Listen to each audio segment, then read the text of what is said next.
Welcome to Mike's Mr. October and More.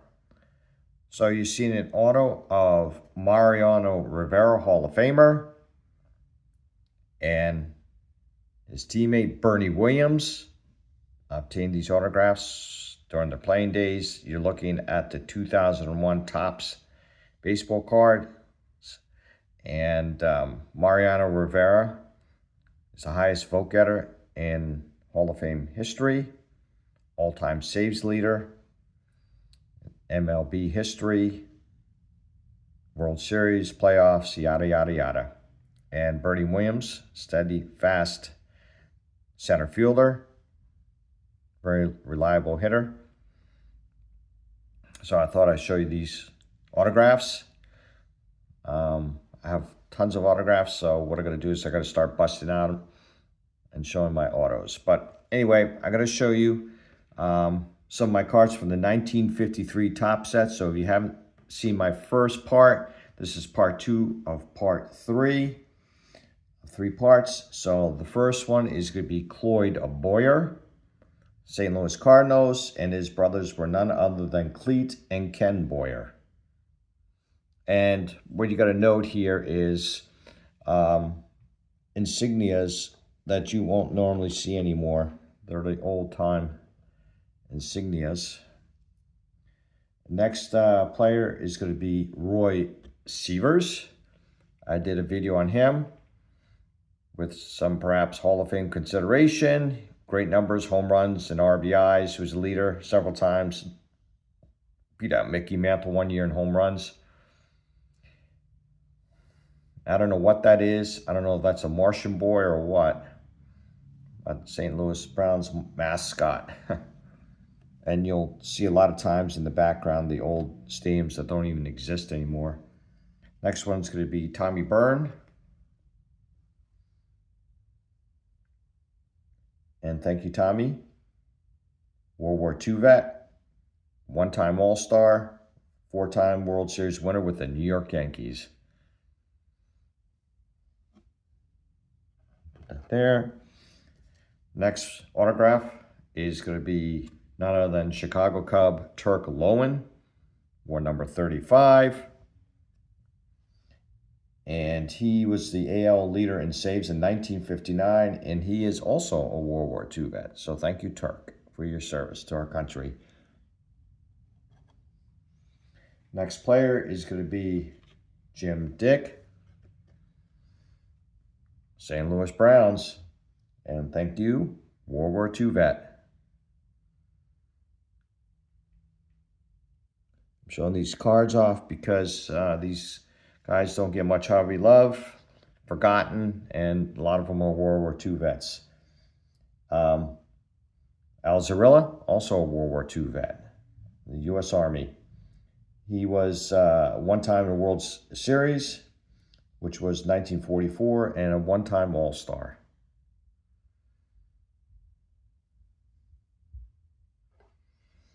And my next player selection, oops, sorry about that, Al.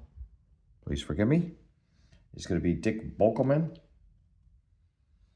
wore number 35 for the St. Louis Cardinals.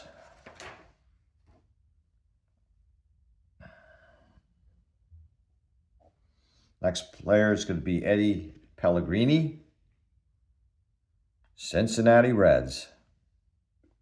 World War II vet, and he hit a home run at his first major league at bat. So thank you, Eddie. Next one is going to be Gus Nierhaus of the Boston Red Sox. He hit one home run in his career, and he was also one World Series, and he is also a World War II vet in the U.S. Navy.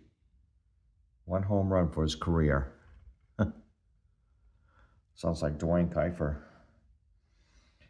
Next one is going to be Brooklyn Dodger, Bob Milliken, and he was in the 53 World Series versus the Yankees. That year he was 13-6.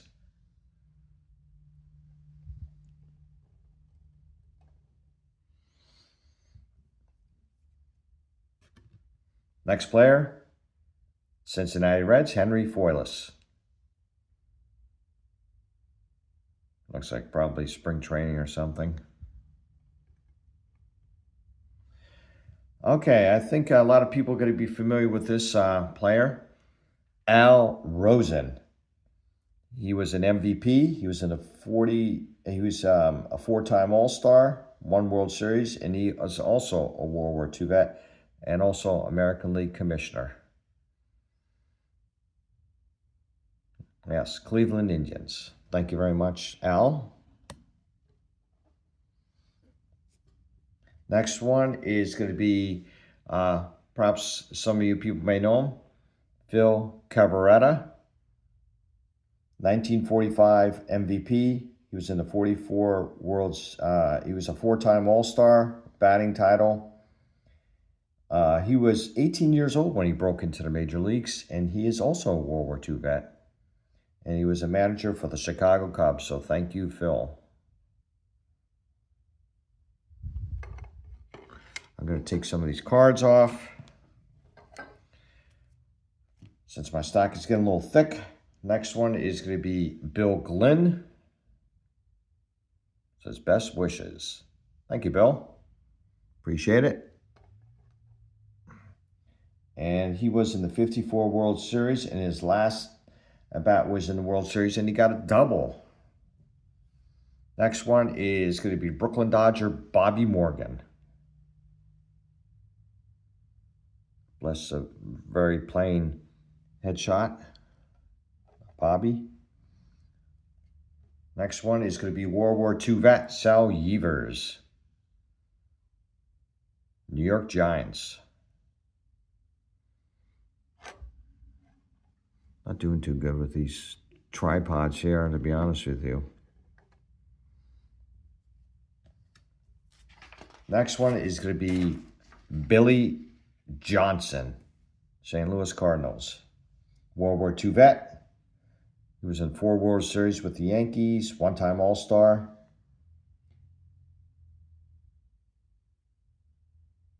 And actually, he holds a World Series record tied most triples in World Series with 4. A little known fact, career. 4 triples in World Series play. Next one is going to be Philadelphia Phillies, Tommy Glavino, World War II vet. Thank you for your service, Tommy. Don't see that one anymore. Fighting Phillies.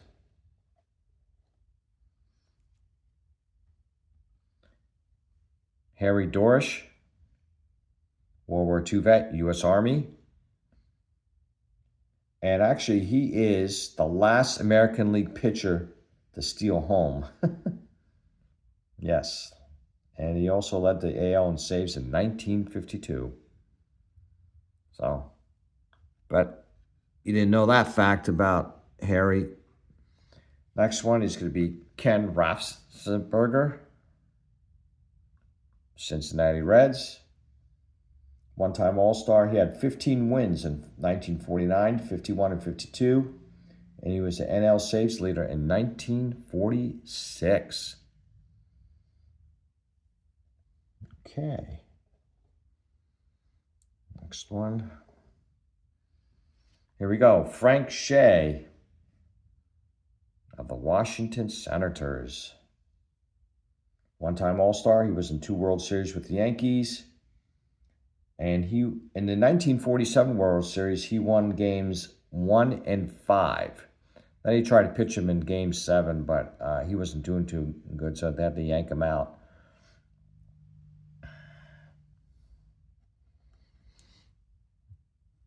Just showing these cards because they don't get much hobby love whatsoever. Paul Miner, Chicago Cubs, and he is a World War II vet. Thank you for your service, Paul. Really appreciate it. And he wore number 24 for the Chicago Cubs. I'm going to take these cards down. Okay, next one. Everybody's should know this player. He is a Hall of Famer, and that's none other than Bob Lemon. Didn't show much emotion. especially as a manager in 1978 when he took over managerial duties from the Yankees from Billy Martin, led the Yankees to the World Series.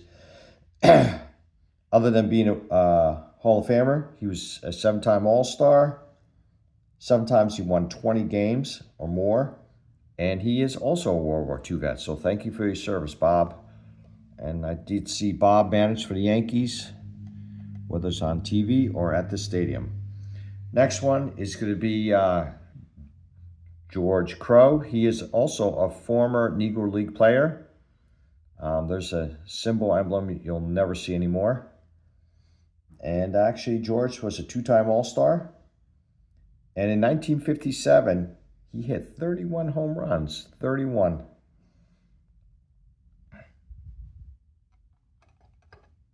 Next one is going to be another player you would know, and that's going to be Johnny Sane. Spawn and Sane, pray for rain. He's a 3-time All-Star, won 3 World Series. 4 times he won 20 games or more, and he is also a World War II vet. Probably didn't know, lots of you, that he was a New York Yankee. Next one is going to be World War II Army vet, Bill Worley. Got a lot of these players are long forgotten. There's a team emblem you won't see. We're number 36 for the Boston Red Sox. Teammates to Ted Williams. Another teammate here, Gene Stevens, Boston Red Sox. 20 years old when he broke into the major leagues.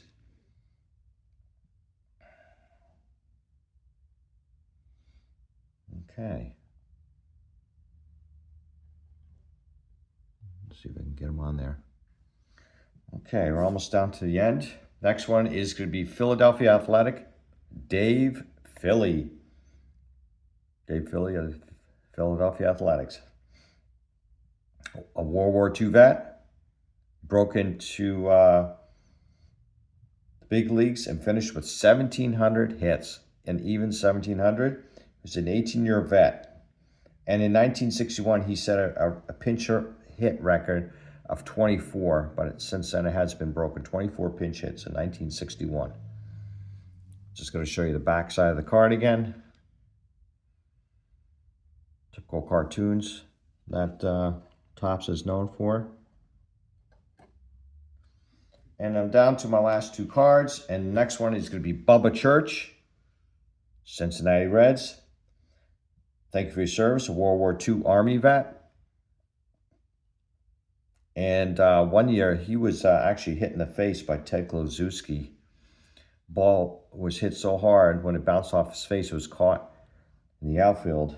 And then he also had a no-hitter broken up, too. Must have been extremely painful. And my last player is going to be Ed Bailey, another Cincinnati Red. And he's a 6-time All-Star.